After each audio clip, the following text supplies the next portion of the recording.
గీతాలు, క్రీస్తు సువార్త గీతాలు అనే యూట్యూబ్ ఛానల్లో మరి ఈ పాట ఈ నెల మే 17న రిలీజ్ అవబోతుందండి. మరి తప్పక వీక్షించండి. మీ యొక్క శ్రేయోభిలాషులందరికీ కూడా ఈ పాటను షేర్ చేయండి. మరి చక్కటి యేసయ్య గురించి, యేసయ్య ప్రేమను గురించి ఎంతో చక్కగా రచించబడిన పాట. చాలామందికి ఈ పాట ఆశీర్వాదకరంగా ఉంటుంది అని నేను నమ్ముతున్నాను.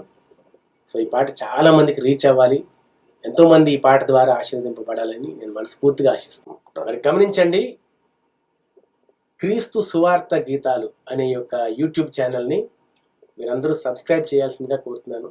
మరి షేర్ చేయండి. ఈ పాట చాలామందికి ఈ పాట మీరు షేర్ చేయాలి. తద్వారా ఎంతోమందికి ఆశీర్వాదకరంగా మీరు ఉండాలి అని నేను మనస్ఫూర్తిగా ఆశిస్తున్నాను. మరొకసారి నేను మీకు గుర్తు చేస్తున్నాను, క్రీస్తు సువార్త గీతాలు అనే యొక్క యూట్యూబ్ ఛానల్ అండి. Thank you.